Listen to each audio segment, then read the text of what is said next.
నీకు నిజంగా కేసీఆర్ గారి పేరట అమలవుతున్న కార్యక్రమం నీకు నచ్చకుంటే ఇందిరమ్మ పేరు పెట్టవా, ఇందిరమ్మ పేరు పెట్టు. కానీ పథకం నిలిపివేయడం ఏంటే నాకు అర్థం కాదని చెప్పంటే నేను వీళ్ళ గురుకుల ఆశ్రమ పాఠశాలలు వీళ్ళ అల్పసంఖ్యాక వర్గాలకు కానీ బలహీన వర్గాలకు కానీ ఎస్సీ ఎస్టీలకు కానీ వీళ్ళ కేసీఆర్ గారు ఏదైతుందో విద్య యొక్క ప్రాధాన్యత గుర్తించి అందరికీ ఉచితంగా విద్యా బోధన సౌకర్యాలు కల్పింప చేయాలని చెప్పని వీళ్ళ గురుకుల ఆశ్రమ పాఠశాలలు ఏర్పాటు చేస్తే వాటిని నిర్వీర్యం చేసే విధంగా మీరు మౌలిక సదుపాయాల కల్పన లేదు, శాశ్వత భవనాల సదుపాయం కల్పన లేదు, ఫీజు రీయింబర్స్మెంట్ అని చెప్పి అంటున్నాను. 10,000 కోట్లు ఇలా పెండింగ్ బకాయిలు. ఇలా కేంద్ర ప్రభుత్వం విడుదల చేసినటువంటి 276 కోట్లు దాన్ని వినియోగించుకోలేక 25% నిధులు జోడించలేక రాష్ట్ర ప్రభుత్వం మరి మిత్రులు లక్ష్మణ్ కుమార్ గారు ఆయన శాఖ మరి ఏ విధంగా నిర్వహిస్తున్నా ఏంటో ఆయనకే తెలియాలని చెప్పి అంటున్నాను. మరి బెస్ట్ అవైలబుల్ స్కూల్స్ నిరుపేద వర్గాలకు ఏదైతుందో దళిత సమాజం నిరుపేద వర్గాలకు బెస్ట్ అవైలబుల్ స్కూల్స్ అని చెప్పి అంటున్నాను. అడ్మిషన్ చేరిక లేకుండా పోతుందని చెప్పి అంటున్నాను. ఏ ఒక్క కార్యక్రమం కూడా ఇవాళ మేము ఏదైతుందో ప్రజలు కోరుతున్నాయి మార్పు. ఇవాళ మేము కోరే మార్పు కాదు ఇది. ప్రజలు ఏదైతుందో ఈ రేవంత్ రెడ్డి పాలన పోవాలి, కేసీఆర్ గారి పాలన రావాలని ప్రజల్లో నానుడు వచ్చింది. మేము పాలన మార్పు కావాలని చెప్పి కోరుతున్నామని చెప్పినాం తప్ప రేవంత్ రెడ్డి గారి చీడు కోరలే. కేసీఆర్ గారి నోటంటే గాని మా నాయకులు ఎవరి నోటంటే గాని భౌతికంగా రేవంత్ రెడ్డి కీడు కోరలే. ఇదే ముఖ్యమంత్రి నువ్వు నీ పాలన అంతా మెరుగుకుంటే మరోసారి అధికారికి వస్తా అని చెప్పి చెప్పుకుంటున్నాం. కేసీఆర్ గారు ఏదితో ఒక ఉద్యమం అయితే తెలంగాణ రాష్ట్రాన్ని సాధించిందా, తెలంగాణ రాష్ట్రాన్ని ముఖ్యమంత్రి అవకాశం లభించిందంటే అది కేసీఆర్ గారి పుణ్యం అని చెప్పంటున్నాను నేను. అన్నాడు వారు ఉద్యమించకున్నట్టు తెలంగాణ రాష్ట్రం ఏర్పడేదా, నువ్వు ముఖ్యమంత్రి అయ్యేటోడివే. నువ్వు ఇదేనానే ఊరి తీస్తావే ఊరి. నిజంగా కూడా చెప్పంటున్నా ఒక పాలక పక్షంగా ప్రభుత్వం ఏదైతుందో ప్రజాస్వామ్యయుతంగా ప్రతిపక్షాలు బలంగా ఉండాలని కోరుకోవాలి. అటువంటిది ఏదైతుందో వాస్తవాలు మాట్లాడుతుంటే దాన్ని భిన్నంగా విమర్శనాత్మకంగా నువ్వు మేడిగడ్డ సందర్శించినవా. నేను కేసీఆర్ గారు ఏదైతుందో జగిత్యాల పర్యటన సందర్భంగా ప్రజా ఆశీర్వాద సభ అంత గొప్పగా జరుగుతుంటే నువ్వు జీర్ణించుకోలేక ఏదో నిద్ర లేచినట్టు నటించటం. మేడిగడ్డ కురింగిపోయింది. ఎన్నడు కురింగింది? 30 మాసాలు అయింది. 2 పిల్లలు కురింగినాయి. దాన్ని నిర్మాణం చేసింది ఎవరు? వీళ్ళ ఎల్ఎన్టీ పబ్లిక్ అండర్టేకింగ్. అది అసలు నిజంగా ఎల్ఎన్టీకి అంతర్జాతీయ స్థాయిలో గుర్తింపు ఉంది. అది ఎవడు చెప్తే ఏంటోడు కాదాళ్ళు. ఎల్ఎన్టీ నిర్మాణ సంస్థ అనేది ఏదైతే ఉందో అంతర్జాతీయంగా గుర్తింపు పొందింది. అది ఎవరి సలహాలు సూచన చేస్తే అది తప్పులు చేసేటువంటి సంస్థ కాదు. అది సరే పిల్లలు కుంగినాయి, దురదృష్టం అది. అవి మరమ్మతు చేసుకుంటూ 400 కోట్లు అవుతాయి. ఎక్కువ మరమ్మతు చేసుకుంటూ 400 కోట్లు అవుతాయి. 30 మాసాలు గడిచింది. ఎన్డీఎస్ఏ జాతీయ సంస్థ ఏదైతుందో వాళ్ళు సంవత్సర కాలం దాన్ని నార్చిండ్రు, పెండింగ్ పెట్టిండ్రు. వాళ్ళు రిపోర్ట్ ఇచ్చి సంవత్సర కాలం గడిచిందే. దాని పునర్నిర్మాణం ఈ పాటికి అయిపోయేది ఉండే. అని చెప్పి అంటున్నాను.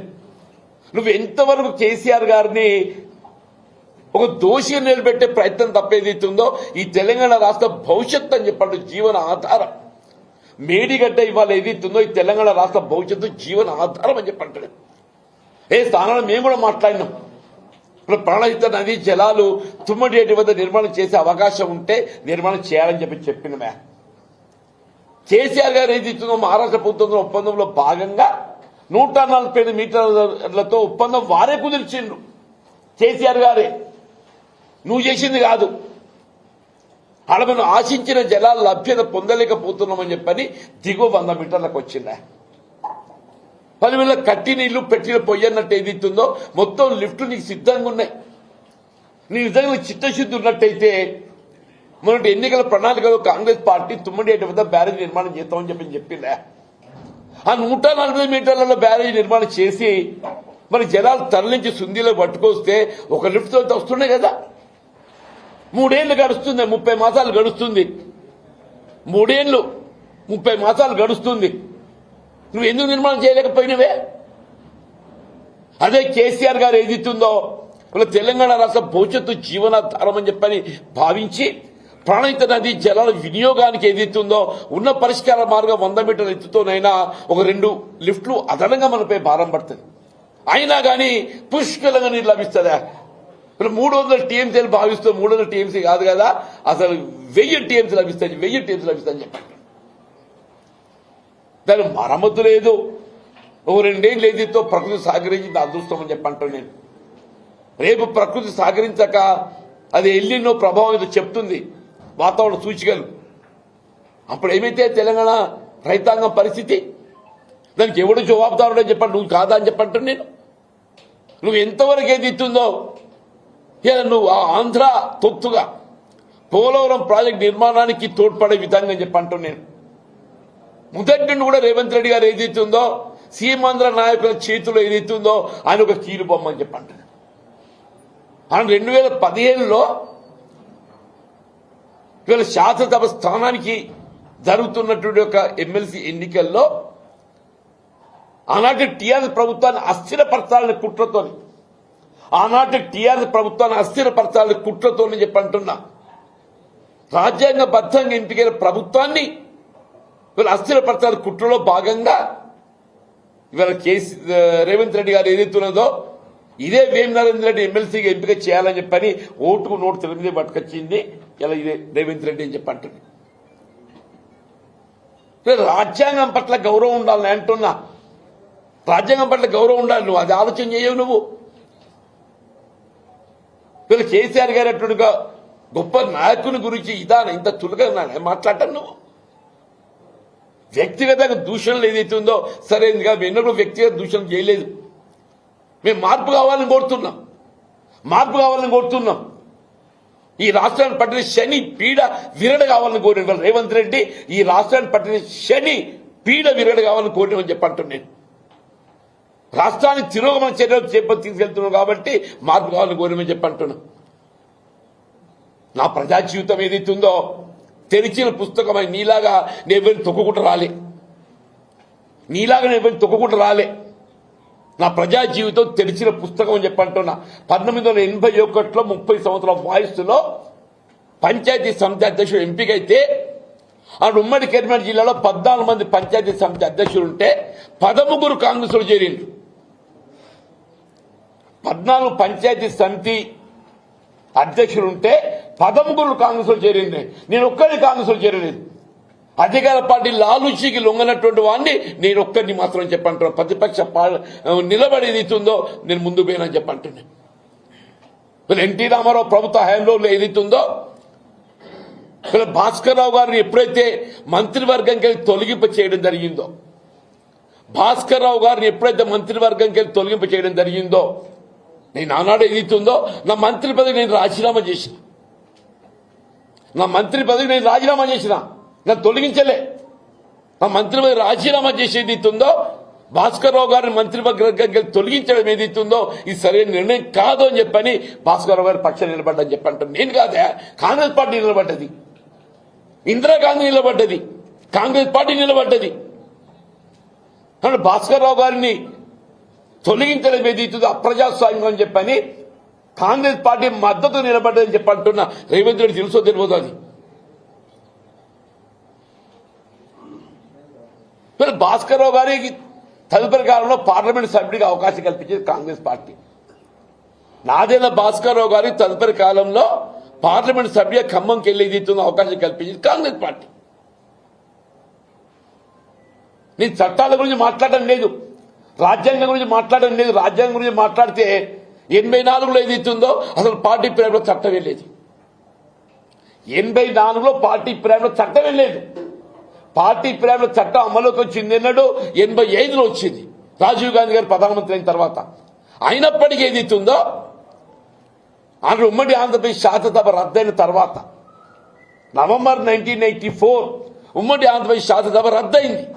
ఇది రద్దయిన తర్వాత డిసెంబర్లో ఏదైతుందో పార్లమెంట్ ఎన్నికలు వస్తే పెద్ద చొక్కారావు గారు పార్లమెంట్ సభ్యుడిగా కాంగ్రెస్ పార్టీ అభ్యర్థి పోటీ చేస్తే ఏదైతుందో మేమందరం కాంగ్రెస్ పార్టీ మద్దతు తెలిపని చెప్పంటారు. నీలాగా అప్రజాస్వామికంగా రాజ్యాంగ నిబంధనలు ఉల్లంఘించి కాదు, నీలాగా రాజ్యాంగ నిబంధనలు ఉల్లంఘించి కాదు, రాజ్యాంగం పట్ల గౌరవం ఉన్నటువంటి ఒక నిబద్ధత గల నాయకుడిగా మా ప్రజాయుద్ధం కొనసాగిందని చెప్పి అంటున్నా. మేము ఆనాడైనా ఈనాడైనా ఎన్నడైనా రాజ్యాంగ నిబంధనలు కట్టుబడి మా ప్రయాణం కొనసాగిందని చెప్పి అంటున్నా. 2014లో నేను ఒకే ఒక్క శాసనసభ్యున్నాయా. మొత్తం 3 ఉమ్మడి జిల్లాలలో కరీంనగర్, నిజామాబాద్, ఆదిలాబాద్ ఉమ్మడి జిల్లాలలో ఎంపికైన ఒక సభ్యుడు విఠల్ రెడ్డి గారు బీఆర్ఎస్ లో చేరితే నేను ఒకే ఒక్కరిని మిగిలినని చెప్పి అంటున్నాను. 2019లో శాసనమండలి సభ్యుడికి ఎంపికైనాడు ఏదైతుందో అసలు పార్టీ పేరు చట్టమే అర్థం కాదు. నేను ఏకైక సభ్యుడి కాబట్టి అయినా కానీ ఒక నిబద్ధత గల నాయకుడిగా నేను ఎంపీ కావడం తోడ్పడ్డది కాంగ్రెస్ పార్టీ కాబట్టి అని నేను శాసన మండలిలో నేను ఉంటే పోరాటం చేసిన అని చెప్పంటాను. ఇవాళ ఏదైతుందో నేను 4 దశాబ్దాలు కాంగ్రెస్ పార్టీ బలోపేతం కోసం ప్రయత్నం చేసి పోరాటం చేస్తే ఇవాళ నేనే నా కార్యకర్త నా గురించి మాట్లాడతాడా. నేను 4 మున్సిపల్ చైర్మన్ కావడం తోడ్పడ్డా. మీరందరూ సజీవ సాక్షులు. ఇలా జగిత్యాల మున్సిపల్ 4 మున్సిపల్ చైర్మన్లు అయినా 4 మున్సిపల్ చైర్మన్ కావడానికి తోడ్పడ్డా చెప్పి అంటున్నా. ఒక 10 మంది జడ్పీటీసీలు ఎంపీపీలు అయిందని చెప్పి అంటున్నా. ఒక 100 మంది మున్సిపల్ కౌన్సిలర్స్ అయిందని చెప్పి అంటున్నా. ఒక 100 మంది ఎంపీటీసీలు అయిందని చెప్పి అంటున్నా. నేను మొత్తం తెలంగాణ రాష్ట్రంలో అంటే నేను తోడ్పడ్డా అత్యధికంగా ఏదైతుందో ఇవాళ ద్వితీయ శ్రేణి నాయకత్వం ఏదైతుందో ఎదిగొచ్చింది ఎక్కడ అని చెప్పంటే చిగిత్త నియోజకవర్గం. నీలాగా తొక్కకుండా కాదయా, నేను ప్రోత్సహించుకుంటూ వచ్చిన మెట్టు ఎక్కుకుంటూ వచ్చిన అని చెప్పి అంటాను. నేను